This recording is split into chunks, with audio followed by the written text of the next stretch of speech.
Hi folks, Dr. P here, and this is the first of a two-part video about inventions that make life easier in game design. So part one will be about tabletop games and part two about video games.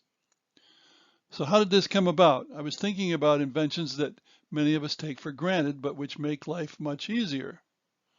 Some make a massive difference, some less so. For example, a massive difference is residential air conditioning that has made the New South. I live in north central Florida, and the temperatures lately have been nearly 100 degrees. But thanks to air conditioning, we can manage pretty well. Another one that makes a massive difference is flush toilets and plumbing in general. Flush toilets instead of outhouses and chamber pots. Immense health benefits. Less massive? Well, some aspects of plumbing, household inventions such as dishwashers, microwave ovens, and the like, although you could argue that refrigerators have made a pretty massive difference. And a really simple one, the medicine that keeps fleas off of dogs, which came in about the mid-90s and enables people to treat their dogs much more like family members because they don't have to worry about fleas.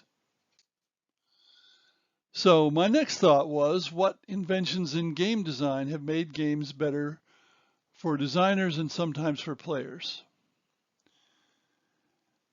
As usual, conflict games will be uppermost in my mind. I'm not a fan of parallel competitions or of puzzles that are called games. To me, a game has to have conflict. So here is a list of the ones I'm going to talk about, and I'll talk about each in turn. The first is collectible games.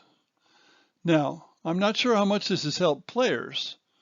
What it has helped is publishers and designers getting a lot more money out of players because they keep buying the collectible cards in order to have a better set of choices with which to make their decks. It has certainly spawned more than 1,000 games. Magic the Gathering is the originator and still dominates in this category. And collectible card games get more revenue than all other tabletop game categories combined. It's that much bigger. Now, on the other hand, you may not want to use it today because players know you'll have your hand in their pockets. And game stores know that if people are going to spend money on a collectible card game, it's probably going to be Magic the Gathering and not something else. So the game stores, as I understand it, are not interested in new collectible card games. Another invention here is worker placement. It's a mechanic that's been applied in many ways, good and bad, and I confess I don't use it. It's very good for games without overt conflict.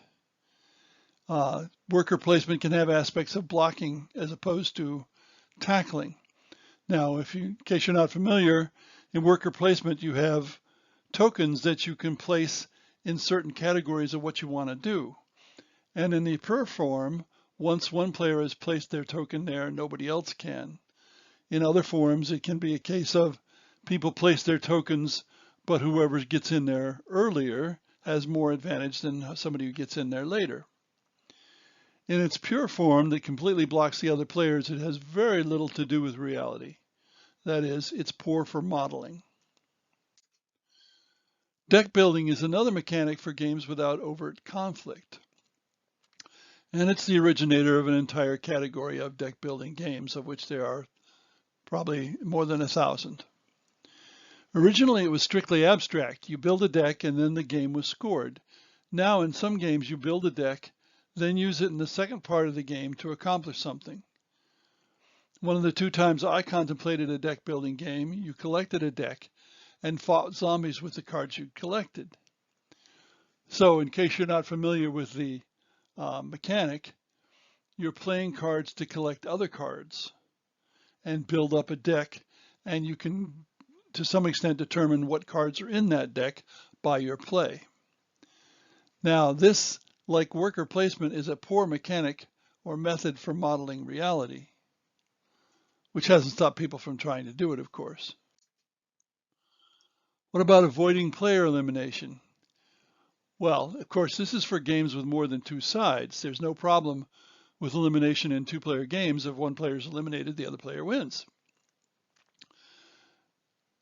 Avoiding player elimination has promoted games as social occasions.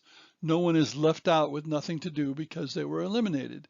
But it really originated long ago in some family games, not Monopoly, such as careers, and in many party games. In a party game, you don't want to eliminate anybody because, again, they don't have something to do. Some players don't like no player elimination because they may be left playing a position that they think cannot win. Of course, sometimes they're wrong, but you have to recognize a lot of people easily give up in games nowadays. Hexagonal boards instead of using squares. Square grids are cursed with uneven speed of movement. Diagonal movement on squares is 1.41 times as fast as orthogonal, which is up, down, and sideways movement. There are also 8 adjacent squares, perhaps too many, which is why some games don't allow diagonal movement or diagonal adjacency. Hexagonal grids reduce the distortion. There's still some in different amounts in different directions. It's not perfect. And only 6 locations are adjacent instead of 8, and it's easier to see. It makes for much more real-looking maps, too. Then we have the combat results table, CRT. This was popularized by Charles S. Roberts of the Avalon Hill Game Company. It is supposed to apply the principle that attackers need a 3-to-1 local advantage to succeed. It resolves any size attack with 1 die, so it's much faster than, say, Risk Combat Resolution, where dice may be rolled many successive times, or my own game Britannia Combat Resolution for that matter. It provides decent variety with the roll of just 1 common die, although you don't have to use a D6, you can use something with more sides, or you can use 2 dice. But many contemporary gamers don't like lookup tables. Now, avatars may be the biggest of all of these. An avatar is a piece, quote unquote, representing the player. Everything the player does emanates from the avatar. If the avatar is lost, the player loses immediately. This is most obvious in role-playing games where the avatar is the individual character. And role-playing games grew out of this notion of avatars.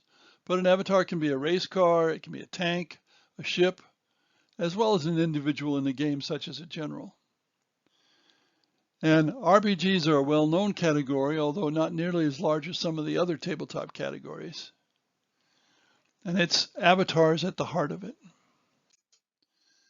Now I'll talk more about this, about video games specifically, in part 2. Thanks for listening.